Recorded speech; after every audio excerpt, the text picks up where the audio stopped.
할렐루야. 오늘도 우리에게 귀한 생명 주시고 또 복된 하루의 시작을 허락하신 살아계신 주님께 귀한 영광과 감사 올려드립니다. 계속되는 사순절 말씀 묵상 이어가도록 하겠습니다. 오늘은 토요일 아침 제11째 되는 날입니다.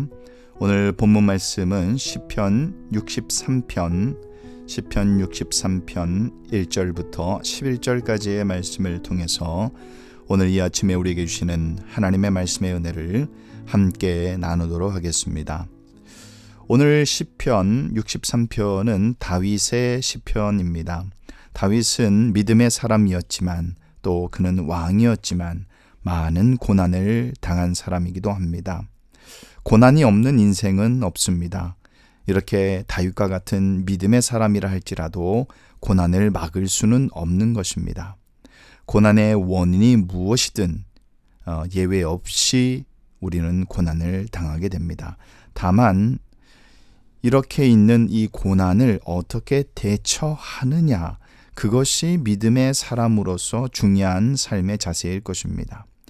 다윗이 수많은 그러한 고난을 겪었지만 그러나 그의 삶의 자세는 바로 이 믿음이라는, 그래서 그는 믿음으로 고난을 극복하는 그러한 삶의 모습을 우리에게 보여줍니다. 오늘은 그러한 다윗의 믿음의 고백이기도 합니다. 1절 말씀부터 우리가 살펴보도록 하겠습니다. 이때 다윗은 압살롬의 반란으로 인해서 예루살렘에서 도망쳐야만 하는 그러한 상황에 놓여져 있었습니다. 유다 광야는 예루살렘과 사해 사이에 있는 황량한 볼모지입니다. 그 땅으로 다윗은 쫓겨나듯이 그렇게 압살롬에게 쫓겨서 황폐한 유다 광야로 들어오게 된 것입니다. 그것이 1절의 말씀이 있죠. 이러한 절망 속에서 다윗은 눈을 들어서 하나님을 바라보는 것입니다. 오직 하나님만이 그의 유일한 소망이 되기 때문입니다. 고난 중에 의지할 이는 하나님밖에 없음을 다윗은 깨달았던 것입니다. 상황이 절망적일수록 다윗은 더욱더 간절히 하나님을 찾는 것입니다. 유다 광야에서 물을 얻지 못하면 죽을 수밖에 없듯이 다윗 역시 고난 중에 하나님을 만나지 못하면 그는 진짜 패망하는 것입니다. 하나님을 향한 그의 갈망은 생사를 결정짓는 그러한 영적인 간절한 목마름이었습니다. 다윗은 성소에서 하나님과 친밀한 교제를 나누었던 그것을 기억합니다. 2절에 그렇게 고백합니다. 하나님이 고난에서 자신을 건져주시고 다시 성소로 돌아가서 감격의 제사를 드릴 그것을 다윗은 소망합니다. 다윗은 하나님의 권능으로 자신이 회복되기를 갈망하고 있습니다. 절망 중에 우리를 구원하실 분은 오직 하나님이신 것입니다. 우리가 기억해야 할 것은 다윗은 지금 이 시를 쓰는 때가 절망이 다 해결되고 난 그 시점이 아니라 지금 절망 가운데 서서 고백하고 있다라는 사실입니다. 우리도 절망 가운데 하나님을 더욱 찾는 믿음의 고백이 드려져야 될 것입니다. 3절 이하의 말씀 계속해서 보겠습니다. 다윗은 하나님이 베푸시는 인자하심을 의지했다라고 3절에 고백합니다. 하나님은 당신을 믿고 의뢰하는 자에게 모든 은총을 베풀어 주시는 것입니다. 그것이 하나님의 인자하심입니다. 주의 인자하심이 생명보다 낫다고 했습니다. 주의 인자하심이 가장 고귀하기 때문입니다. 그래서 우리는 일생 동안 하나님을 찬양하며 하나님의 영광을 높여 드려야 하는 것입니다. 다윗이 4절에서 그것을 고백합니다. 하나님이 베푸시는 은혜는 우리가 이 땅에서 누리는 어떠한 기름진 음식보다 더 귀하고 달콤하다라고 5절에 다윗이 고백을 합니다. 또 6절에는 이러한 은혜를 누리는 자는 하나님의 은혜를 찬양하지 않을 수 없다라고 말합니다. 다윗은 침상에서도 하나님을 묵상합니다. 그리고 7절에 다윗은 하나님의 구원을 확신한다라고 고백합니다. 고난이 올 때 언제나 그는 하나님의 날개 아래로 들어가는 것입니다. 우리도 고난당할 때 다윗처럼 하나님을 찬양하며 하나님의 구원과 보호를 확신해야 할 것입니다.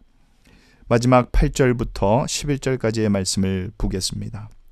우리가 무엇을 굳게 붙잡아야 할 것인가?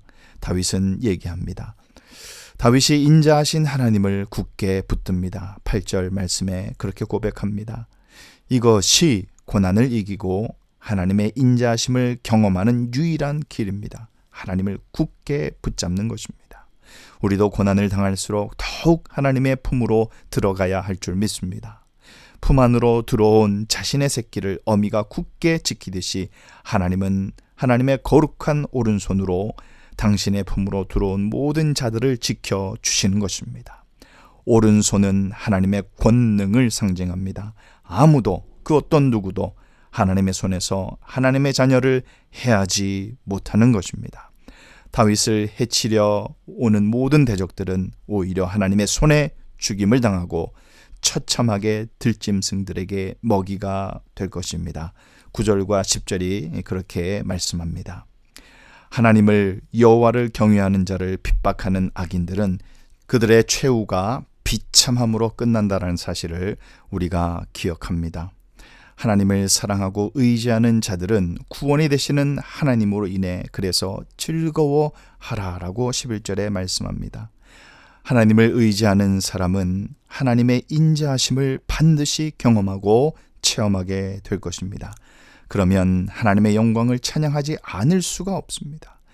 여러분, 우리는 하나님을 더욱더 굳게 신뢰하고 하나님만을 의지하고 하나님의 그 날개 품으로 들어가야 할 것입니다. 말씀을 정리하겠습니다. 고난이 왔을 때 그 사람의 진정한 면모가 드러난다고 말했죠. 많은 사람이 원망하고 불평하고 절망에 빠지는 모습을 볼 수가 있습니다. 이러한 태도는 고난을 이기지 못합니다. 성도는 하나님을 의지해서, 하나님만 의지해서 고난을 믿음으로 극복해야 할 것입니다. 이것만이 살 길입니다. 무고하게 고난을 당할 때, 억울할 때 하나님의 인자하심을 기억하시기를 바랍니다. 인자하신 하나님이 반드시 우리의 구원이 되어 주실 것입니다. 계속되는 사순절을 통하여서 오직 예수 그리스도, 그분 한 분만을 믿고 의지하며 주님만으로 만족하는 그러한 자족하는 삶을 우리가 또 배워야 할 것입니다. 힘들고 어려울 때 더욱더 주의 십자가를 굳게 붙들고 믿음으로 승리하며 나아가는, 그리하여 우리의 입술에 감사와 찬양이 흘러넘치는 그러한 고백함이 있는 예배자가 되시기를 예수님의 이름으로 축원합니다.